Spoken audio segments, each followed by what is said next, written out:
Hello guys, what's up? Ito na naman ako, Benjo Foggy. So ngayon pupunta tayo sa tournament ng mga students ko. So sumali sila sa Jaeger Jiu-Jitsu tournament. So samahan nyo kami doon. Nag-training kami ng less than 2 months. Pero okay naman. Kahit paano nakapag-prepare sila. Strength and conditioning, techniques, saka yung mga wrestling takedowns nila. So titignan natin kung magiging successful sila or may mga mistakes silang magagawa sa laban. So let's go!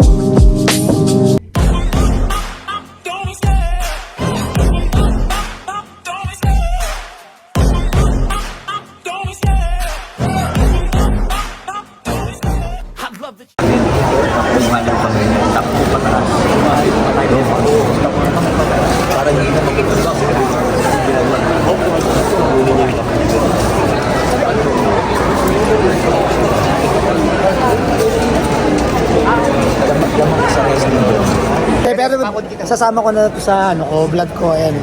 Video muna.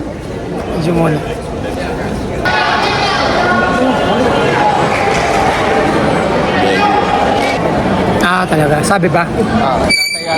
So sa mga nag-jiu-jitsu, warm-up is a very important thing na dapat natin gawin before competing para ma-improve yung range of motion natin, maiwas tayo sa injury.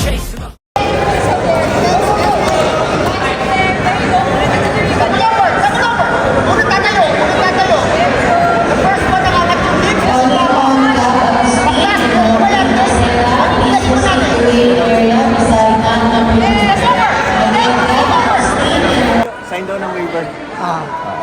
Ako na? Ano ko lang? Hindi naman lalaro na si Waxy. Saan po pumunta yun? Ba't may kayong mabelt yung iba? Nakikita ko sa ano.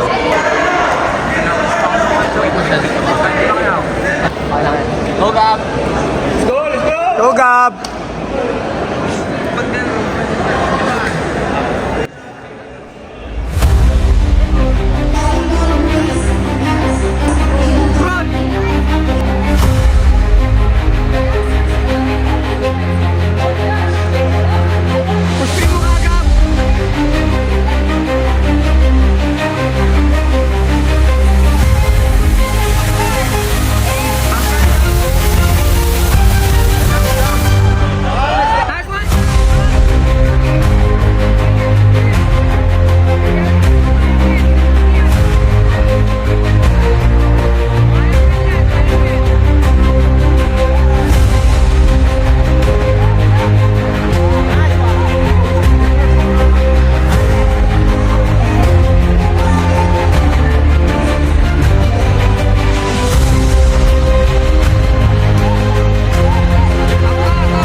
Yeah.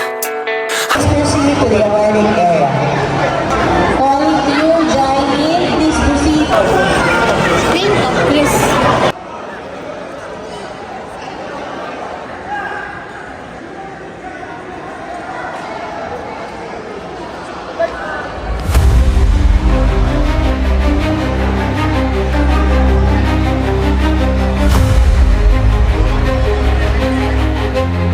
Oscar!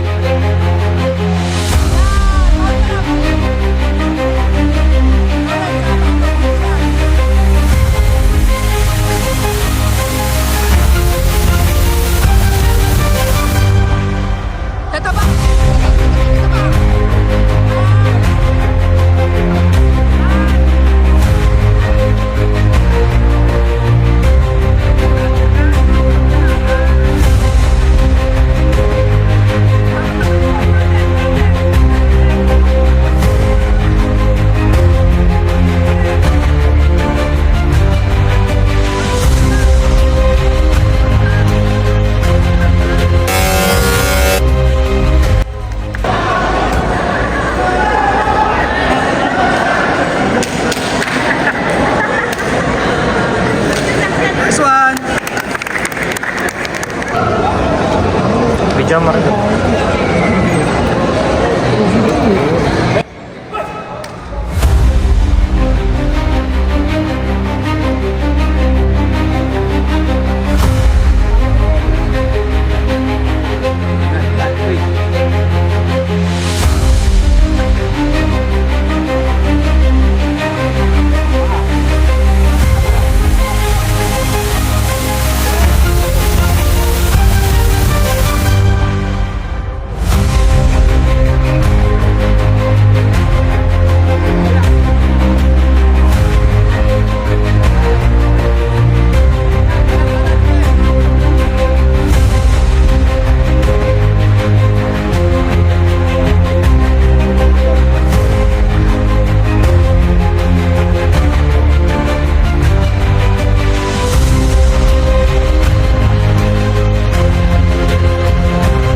yung ano, choka. Ayun, take down na, take down na.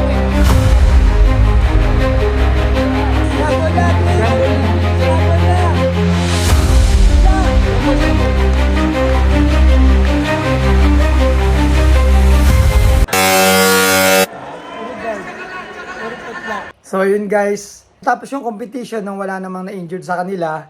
So ang nangyari lang kasi si Gab first timer, si Lawrence second time sumali ng tournament. Then lastly si Eldridge, natalo siya via points. Kasi nag-attempt siya ng footlock. So siguro next time improve namin yung mga takedowns or passing niya para makakuha siya ng points. So parang masyado siya nag-rely dun sa footlock.